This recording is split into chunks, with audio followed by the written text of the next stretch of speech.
Kaya niyang pagalingan ang sarili niyang sugat. Sige putang, pagkatapos siya siyang gamutin, hahayaan na natin siya. Matapos to, dinala namin ang lalaki sa kubong tambayan ko. Walang mga pangontra sa aswang doon kaya ligtas para sa lalaki ang kubong yon. Maliit lang ang kubo pero sapat na para may masilungan to. Nang matapos gamutin ni Tatang, ay niyaya niya na akong umuwi. Naawa man ako sa kalagayan ng lalaki, ay kailangan ko namang sundin ang pangako ko sa aking ama. Subalit buong araw akong ginagambala ng aking konsensya dahil hindi ko lang kung maayos ba ang lagay ng lalaki o hindi. Kinabukasan ay pinuntahan ko ang aking tambayan. Buong akala ko ay hindi ko naman dadatnan ng lalaking to, pero nakita ko pa rin siyang nakahiga sa may papag. Mabilis akong lumapit dahil akala ko'y patay na to, pero nang makalapit ako ay nakita kong gising naman ng lalaking to. Gising ka na pala pre, kami ng aking amang gumamot sa sugat mo.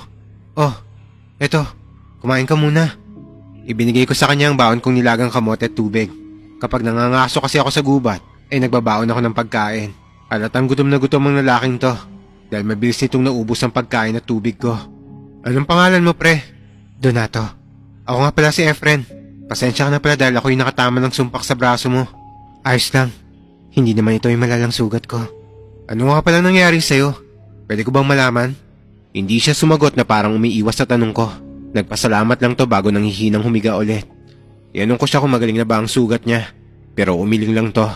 Mukhang malalim pa rin ang sugat niya, kaya hindi ko maiwasang magtaka. Ang pagkakaalam ko kasi sa mga aswang ay kaya nilang pagalingan ang sariling sugat nila. Nagpaalam na rin ako sa lalaking to para mapanghuli ng ibon at baboy ramo.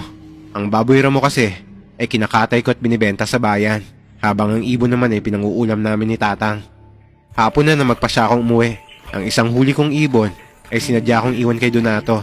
Naisip ko kasi na baka hindi gumagaling ang sugat niya ay dahil hindi to nakakatikim ng sariwang laman. Mabuti na rin to na hayop ang maging pagkain niya kaysa tao.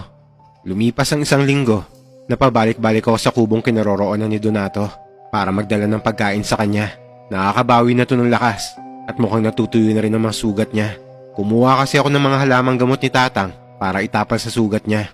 Palihim lang ako nagpupuslit ng mga halamang gamot dahil ayaw ni Tatang na balikan ko pa to si Donato. Salamat Efren, naging matyaga ka sa pagtulong sa akin. Kung sana nakabalik agad ako sa baryo namin, dapat ay magaling na ako ngayon. Bakit naman? May magaling bang manggagamot sa lugar nyo? Wala, pero meron kaming mutya na nakakagamot sa kahit anong uring sakit. Ang ama ko ang nagtatago nito. Mutya? Anong klaseng mutya?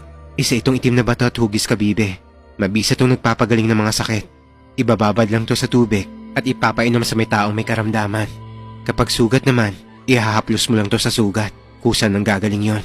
Kung nasa akin lang sana ang mutya, hindi na sana kita inaabala ngayon. Kung hindi mo mamasamain, pwede ko bang malaman kung anong nangyari sa'yo? Napagbintangan ako ng mga taong pumatay sa mga alaga nilang hayop. Nang tumakas ako, dito ako sa lugar nyo napadpad. Sa kabilang baryo ako nakatira. Pero sigurado ako ba talagang hindi ikaw ang may gawa ng pagpatay ng mga hayop doon? Oo, sigurado ako. Ang mga kasama ko ang pumatay sa mga hayop na yon. Nadamay lang ako dahil bala ko silang pigilan. Ramdam ko ang sinseridad ng mga sinasabi ni Donato. Kita ko sa mga mata niya na mabuti siyang tao.